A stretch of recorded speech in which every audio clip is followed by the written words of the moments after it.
hey, if I have to be here at 10 to 9, I better be getting paid for those 10 minutes.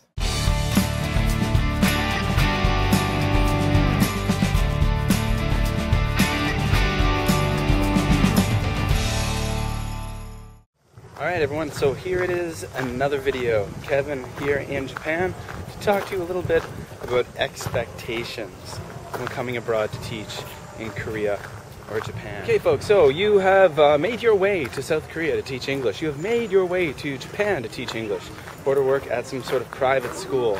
Now, you have been sponsored and a visa has been supplied to you and you've been hired by an employer to do a job. Pretty simple concept, right?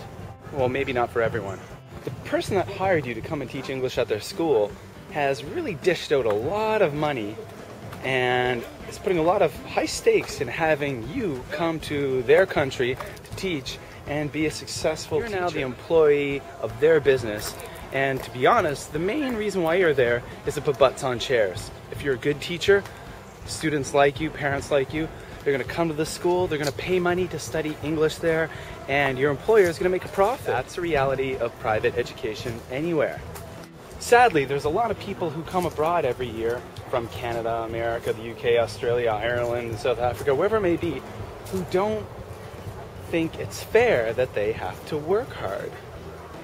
That's right. Some people think that it's just a heinous crime, a shame, a travesty, an injustice that they are expected to sometimes work overtime, that they have to come to work before the clock starts. Things like maybe your shift is from 9 until 5. And often, maybe not often, but sometimes you'll hear some English teachers complaining that, hey, if I have to be here at 10 to 9, I better be getting paid for those 10 minutes. That's right. Knuckleheads will actually say that. Now, to be honest, if you were to work for a company in Canada or America or Australia, often you are expected to be there a little bit early. Before I became a teacher, I worked in the IT industry in Canada. And although my actual clocked hours were 9 to 5 and I was a salaried employee, if you showed up at work before 9 o'clock, normally all of your coworkers were already there sitting at their desks, plugging away and working by 8:45. It was just, they were hardworking, motivated people, and that's why the company was successful, and that's why they did well. Now, sadly, a lot of very unmotivated people come to Korea or Japan. That's sad for a few people. First of all, it's sad for the students in their class. Who wants an unmotivated teacher?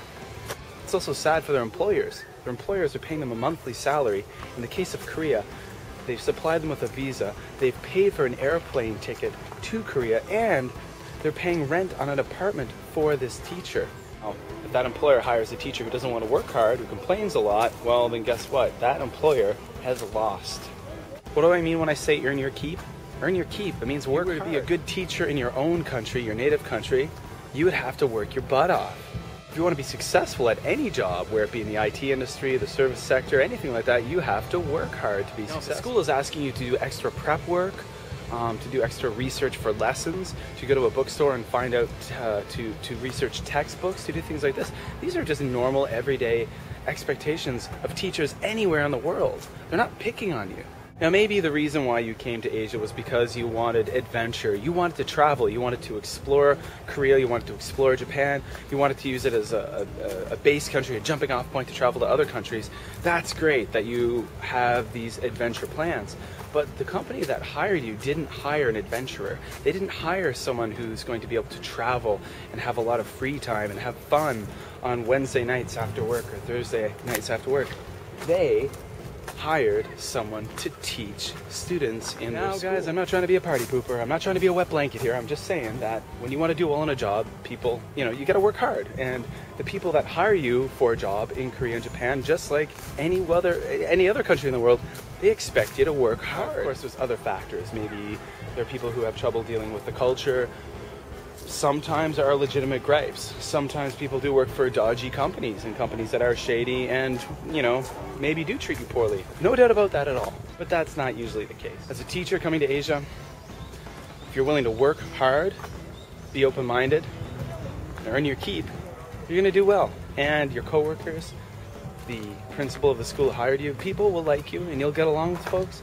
And your time in Asia is going to be... There you go, Kevin, with another episode of Teaching in Asia. So remember, check out my blog, the link is below. Lots of information about life in Asia. Also, you can follow me on Twitter at BusanKevin. And also, follow me on Facebook. Come and friend me on Facebook, BusanKevin. Do a search for BusanKevin. Links below, and you can find me there. All right, guys, so take care, and stay tuned for the next video coming soon.